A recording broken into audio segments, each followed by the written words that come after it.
Yo,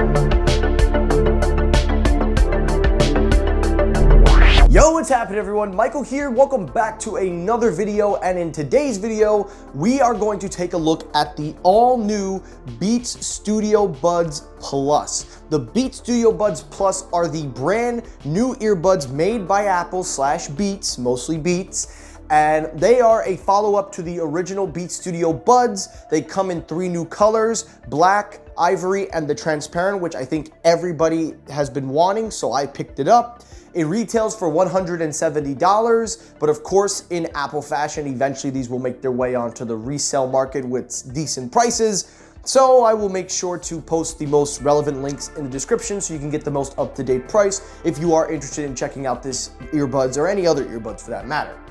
Now we got that out of the way, let's kind of get down right to the review and talk about these and give my take on what I think of them in comparison to the Beats Fit Pro, the AirPod Pro 2s, and even throw in their predecessor to just be fair. So the first thing you want to talk about is the design, which I think everybody and their grandmothers is pretty much going to talk about. Now, the first thing to note is that I picked these up in transparent, and if it hadn't been for nothing, I don't think we would be seeing a resurgence in transparent earbuds, because we got to thank them a lot for that. So for starters, the design is pretty much the same as the standard Beats Studio Buds. They have the same design with some few cosmetic tweaks here and there, which I'll discuss, but the transparent color looks absolutely beautiful. It is actually one of my favorite designs from Beats ever, and I'm being honest with you, I own the Fits Pro. I would give up the Fits Pro just for this, just based on the design alone. So that's number one. Number two, talking about the earbuds themselves. As I said before, they do have the same design. However, there are a few new additions that they have. For starters, when you put them in, even though they do feel the same, the clicked button on them, the physical button that you press, is now actually a lot smaller in gap. So it's more easier to click than before. So you do get more easier access to clicking the buttons versus the previous model that I found. Another thing that they've also changed is the ear tips. Now, just like the AirPod Pro 2s, Beats and Apple, well, you know what, we're just gonna say Apple because really it's Apple. They have now introduced an extra small size, a newer size that they did with the AirPod Pro 2s to help for those that have smaller ears or just to fit more people. And I'm actually using the extra small and they fit very well in my ears. I use the extra small in the AirPod Pro 2s anyway, so it makes total sense to use them. But it's good to see that they are now giving you more features in terms of customization, so that way it can fit a nice wide variety of ears. But again, it all depends on the person and it depends on what they choose.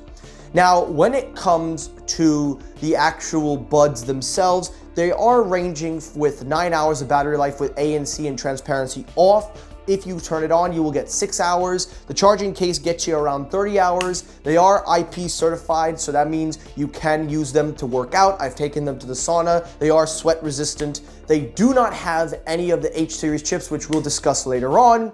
But last thing to mention is that it does retain a USB Type-C to charge, but it does not have wireless charging, which I really kind of wish that they would get on board with that. I don't know why they're saving that for the AirPods. I feel like wireless charging has become such a standard at this point, so it would be nice to at least see that included. Now lastly, the charging case itself, just before we move on to the sound quality and the tech specs, it does have a pair button inside, and when you close it, has a nice satisfying magnet sound, and again, the transparent just makes it look really cool. So overall, when it comes to the design and the earbuds themselves, it's essentially what you would expect from typical truly wireless earbuds, but in Beats fashion, they do have a nice edge in design and also style. Now let's talk about the sound quality, which I think everybody has been wanting to hear. Now, before I give you the sound sample, I will preference my comment by saying this. Right off the bat, they are an improvement over the Beats Studio Buds. They are an improvement, period. But they are not on the level of AirPod Pros or even Soundcore or other brands. But I gotta tell you, man, these are some of the most fun, energized sound I've heard from Beats in a long time. They remind me of the Solo Pros, but in ear form. Take a listen for yourself.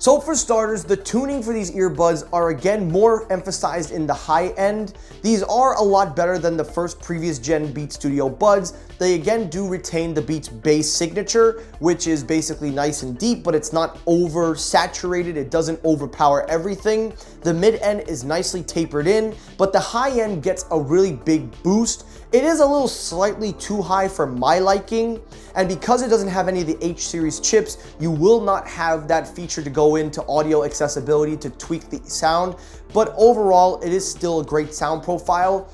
In comparison to the Beats Studio Buds, they are a much more vibrant and energized sound, which I love to use when I work out. And in comparison to the Beats Fit Pro, they are very, very similar. But I would say the Fit Pro are a little bit more neutral. They are more well blended together thanks to the H1 chip with the audio computation, but that's here or there. But overall, when it comes to the sound quality, I will say that these are actually a very good sounding pair. They're not audiophile by any stretch of the imagination, but they are a fun pair no matter what I say. And they are something that I would grab, go, and I'd be satisfied throughout the day.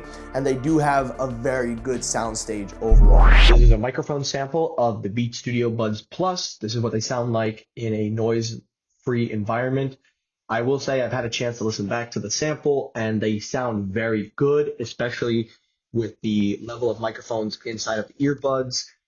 Comment your thoughts down below. What do you think of the microphone quality for the Beats Studio Buds Plus? Now let's get to the thing that everybody wants to know, is the lack of the H1 and H2 chip. Now they are using a custom Beats Bluetooth chip that is compatible with Android and iOS. For iOS, you do get the blank Siri feature, so you still retain that. It does have the instant pair, but it does not, and I want to clarify this because everybody got confused in my original review.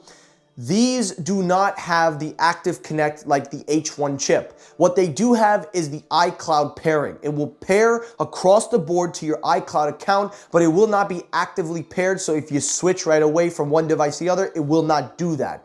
You have to manually switch them, but they do switch over seamlessly, which I found to be very useful. On Android, these work beautifully. They're actually more optimized for Android than iOS, in my opinion. And it does have a few good features built in, like the Google Quick Connect. It also has capabilities for multi-Bluetooth point connection, which is actually something that I didn't even think was possible, but it's in Android settings. I'll do a tutorial later on how to get there, but I'll leave a link if you want to see it. But essentially, these are more made for the Android market than an iOS market, but you still do get some of those iOS features. But with the lack of the H1 and H2 chip, it is a noticeable downgrade in performance. But it is a slightly better chip than the Studio Buds, as it has faster connection, better Bluetooth connection, in my opinion, less cutout, and also it does work its part. So that's something I wanted to throw in there because I know a lot of people have been asking about it. What does it feel like? It feels fine. It works normal. I hardly ever notice. But the H1 chip definitely makes up for a lot of few areas, in my opinion, that if you are an H series chip user, an AirPod user, you will notice. And I just realized, I'm sorry, I have to talk about the ANC and transparency. I am so sorry, guys. Again, shame me in the comments for this. But real quickly, talk about the ANC and transparency. They are actually very good. It is an improvement over the Studio Buds, but they are not on that level of even some sub $100 headphones for ANC. The sound leakage is still there. The transparency is a lot better. It is a little bit more open, but the Fit Pro, I think, have the better active noise canceling and transparency, in my opinion. AirPod Pro 2s are nowhere in the near stratosphere of these headphones. And even sound brands like Soundcore and others, you could definitely argue they have a better active noise canceling and transparency, but it is a lot better. And it is definitely an improvement, but not by much. So overall, as I said, for $20 more, it is a lot better. It is a better earbud than the Studio Buds. They do offer some great things like improved noise canceling, improved transparency, just by a little bit, not much, but a decent amount for the average user. They do also bring some great new tricks up their sleeves in terms of the sound quality and also working for Android. But if you're an AirPod Pro user or if you're a Beats Fit Pro user, you probably aren't gonna switch over.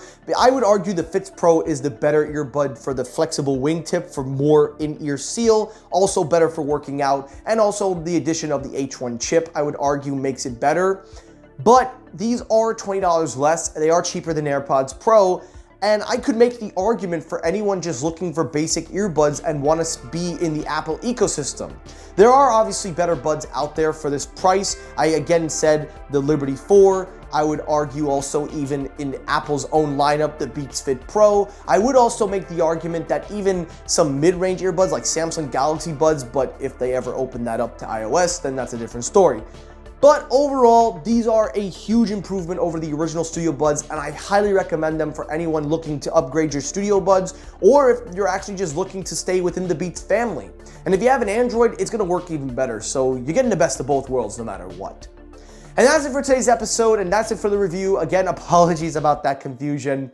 I hope you guys enjoyed yourselves. If you did enjoy this video, hit the like button. If you disliked the video, you can hit the dislike button. That helps circulate my views as well. As always, everyone, thank you so much for watching. I will see you all on the next episode. Have a great rest of your day, guys. Take care, stay safe, have a good day, and peace!